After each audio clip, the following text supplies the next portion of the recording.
The Folio Society produce the world's best editions of the world's best books.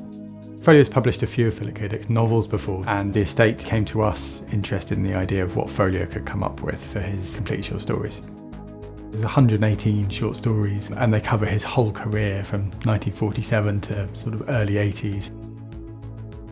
He started working on very kind of conventional science fiction, but his bedrock was in questioning the nature of the reality around us. And within that, you've got the most famous stories, the ones which have been made into, huge movies and TV shows, The Adjustment Bureau, Minority Report, Total Recall, which was derived from We Can Remember It For You Wholesale.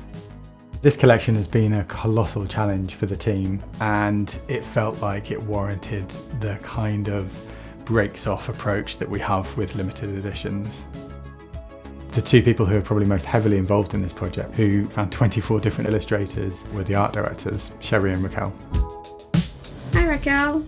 Oh, hi Sherry. This is the first project we've worked on together after so many years working together, which is... Yeah, it was lovely. We sat highlighting people's favourite stories. And then we just started talking and came up with this idea of why don't we use lots of different illustrators? We just went bing, it's a ping moment, wasn't it? And we just thought, yeah, this is going to be interesting. It put a lot of work on us because we had to find 24 illustrators. As an art director, an image pops into your head and you know which illustrator goes with the story as you're reading the story. So it's really hard to put into words how many illustrators we had on our files because it's just vast.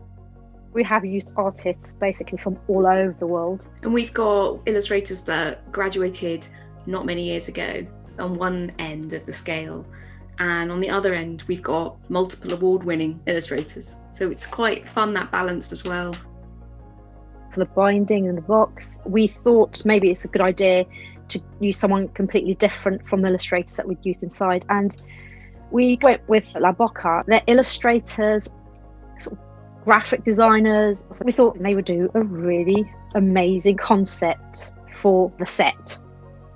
We had to narrow it down to what the overall themes were. And one of them was telepathy. So we looked at Zener cards. They used them, they thought people are clairvoyant, and the cards have all these symbols.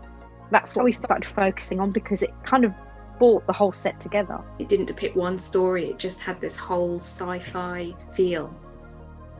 The designs were quite challenging for production because the colours were so neon, so day glow, that we don't often use colours like that. In a way, the designs are just so beautifully simple and graphic. You sort of would look at that as a design and you'd think, well, that shouldn't be too difficult to produce, but it was the colours that were really challenging. And a lot of that was to do with sourcing materials. So if you can see here, we've got this beautiful pink fluorescent ink, beautiful pink cloth, moving on to the fluorescent pink edges, and then in the fourth volume, a pink ribbon marker. What about the box? Yes, the box.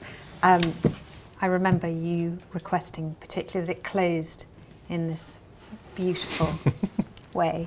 I love that you managed to achieve that. And there's also all these hidden things, like we have this varnish on the front of the box, so we've got this wonderful sort of vortex design on top. The effect of that is really sensational. Very, you kind of very get cool. lost in it. And it's so strong because the books themselves are so heavy. The amazing thing about Folio and the real honour about working here is that you have the time to make every project exceptional, and you have the teams to do that as well. This collection has been a colossal challenge for the team here, and we've had to draw on years of expertise, but what we've come up with is incredibly special.